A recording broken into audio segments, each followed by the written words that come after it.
ډیرو محترم مسلمانانو، نن یو زبردست درود شریف چې درود هجری ورته وایي، دا درود شریف ډیر زیات برکت لري او دا درود شریف د هر حاجت دپاره د دې درود شریف ویل ډیر زیات فایدهمند دي.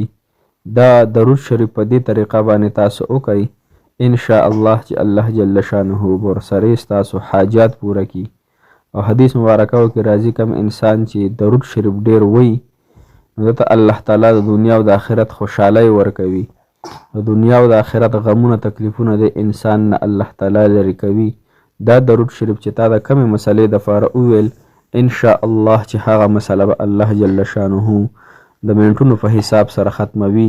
مسلمانانو بله خبره دا ده چې کوم انسان یو پیره درود شریف ووایي، الله جل شانه به د 10 رحمتونه نازلي، 10 ګناهونه معاف کوي، 10 درجات بلندوي.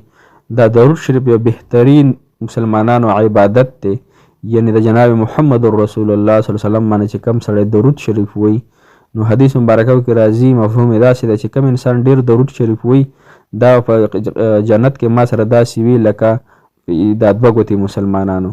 نو دا درود شریف تاسو د خپل حاجت دپاره انشاءالله شروع کړئ. زه درته طریقه کار ښیم، په هغه طریقې باندې تاسو وکړئ.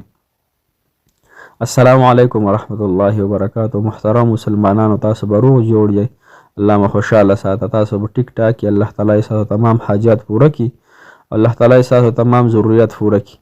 محترمو، نن زموږ یو بهترین درود شریف وظیفه ده چې هغې ته درود هجري وایي.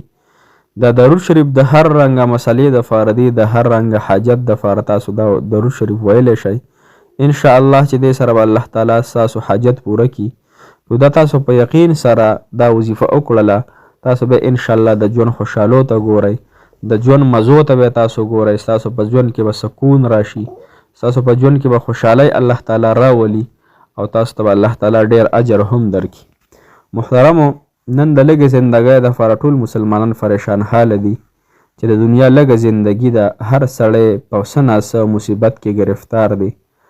دا مصیبت دا د الله تعالی د ګناهونو په وجه باندې په انسان باندې راولي. اکثریت د ګناهونو په وجه باندې د انسان باندې مشکلات، پریشانۍ، غمونه، بیماری، تکلیفونه دا د مصیبت د ګناهونو په وجه باندې راځي.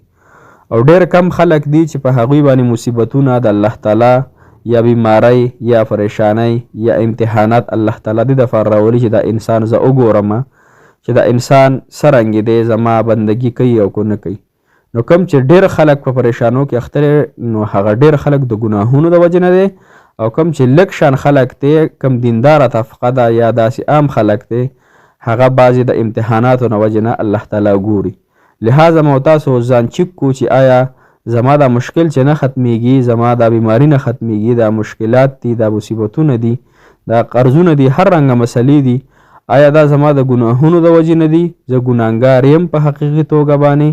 زما ګریوان کې زه سوچ وکړم چې آیا زه ګناهونه ورځ کې څونه کوم او کومه ګناه کې مبتلا یم. دغه ګناه زه د شپې کوم که د ورځې کوم، په پټی کوم که په ښکاری کوم. مسلمانانو، دغه ګناه مو تاسو د ځان نه ختمه کړو، لرې کړو. دویمه خبره دا ده چې کم انسانانو باندې امتحانات راځي او هغه ګناهونه نه کوي، نو هغوی د خوشحاله شي چې د دې په وجه باندې الله تعالی دوی درجات بلندوي، د دوی له آخره یعنی جنت کې ورته الله تعالی محلات تیاروي.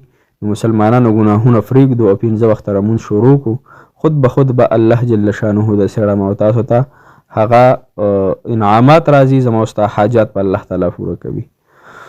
اوس درود شریف چې کوم دی، درود هجري، د دې سیټ ته زه مسلمانانو چې دا به 100 ورځې تاسو کوئ، دا وظیفه او کم حال کې به کوئ. تاسو به انشاءالله په سکرین باندې زه درو ښایم چې دا درود شریف به تاسو ووایئ. درود شریف دا دی: بسم الله الرحمن الرحیم، صلی الله علی حبیبه محمد و آله و اصحابه وسلم. آسان دی ها، صلی الله علی حبیبه محمد و آله و اصحابه وسلم. دا درود شریف به تاسو مسلمانانو شروع کړئ د خپلو حاجاتو دپاره، د خپلو پریشانو دپاره، د خپلو ناممکن بیمارو دپاره. صحیح شوه؟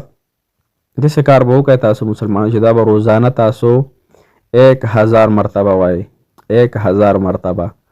کو تاسو په اودس کې وایي، کو بغیر اودس یې وایي، د دې هېڅ مسله پکې نشته. کو تاسو د شپې وایي او کو د ورځې وایي، هېڅ مسله پکې نشته. بهتره خبره دا ده چې انسان پکې خبرې ونه کړي، په اودس کې وکړی شي او په تنهایۍ کې وکړی شي، نو ډېر زیات او بهتره وي.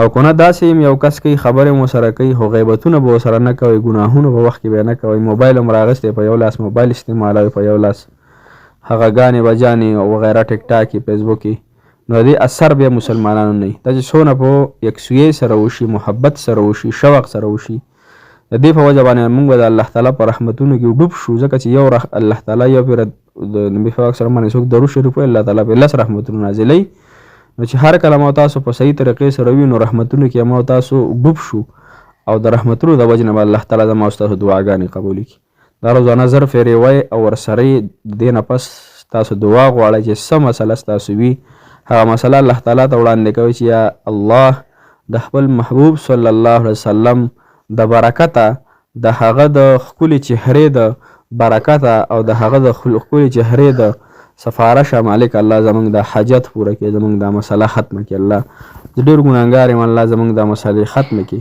لہذا انشاءالله الله تعالی به ستاسو دا مسلې ډېر زر ختمه کړي او تاسو به خوشحاله او تروتازه الله مو خوشحاله ساته جزاک الله خیره